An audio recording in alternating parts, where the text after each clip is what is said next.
Hi friends, ఈరోజు మనం పాలిటీలో భాగంగా లెగిస్లేటివ్ కౌన్సిల్ అంటే ఏంటో చూద్దామండి. లెగిస్లేటివ్ కౌన్సిల్ ఏంటంటే 6 స్టేట్లకి లెగిస్లేటివ్ కౌన్సిల్ ఉందన్నమాట.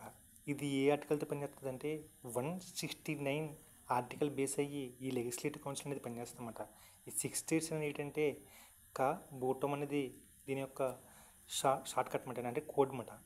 కే అంటే కర్ణాటక, ఏ అంటే ఏపీ, బి అంటే బీహార్, యు అంటే ఉత్తరప్రదేశ్, టీ అంటే తెలంగాణ, ఎం అంటే మహారాష్ట్ర. ఈ 6 స్టేట్కి ఏమవుతుందంటే లెగిస్లేటివ్ కౌన్సిల్ అనేది ఉందన్నమాట అండి.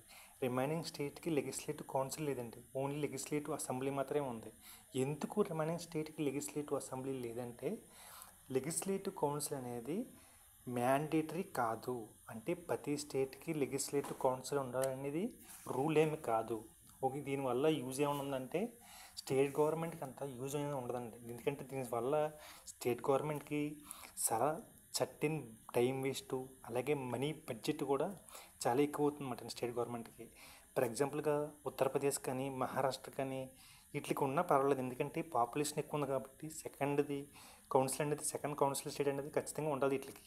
రిమైనింగ్ స్టేట్స్కి అనేది లెగిస్లేటివ్ కౌన్సిల్ అనేది అవసరం లేదన్నమాట అండి. ఎందుకంటే దీనివల్ల స్టేట్ గవర్నమెంట్కి బడ్జెట్లే కానీ టైం వేస్ట్ కానీ చాలా ఎక్కువ ఉంటుందన్నమాట.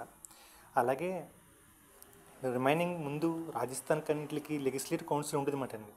అవి ఏమవుతుందంటే స్టేట్ గవర్నమెంట్కి ఇష్టం లేక క్యాన్సిల్ చేశారన్నమాట. వాళ్ళు క్యాన్సిల్ చేసుకున్నారన్నమాట. ఒకవేళ లెగిస్లేటివ్ కౌన్సిల్ అనేది క్యాన్సిల్ చేసుకోవాలంటే స్టేట్ గవర్నమెంట్ ఎప్పుడు అయితే క్యాన్సిల్ చేసుకోవచ్చు అన్నమాట అండి. అర్థమైందా ఫ్రెండ్స్? ఇదే లెగిస్లేటివ్ కౌన్సిల్ యొక్క విధానం. Thank you.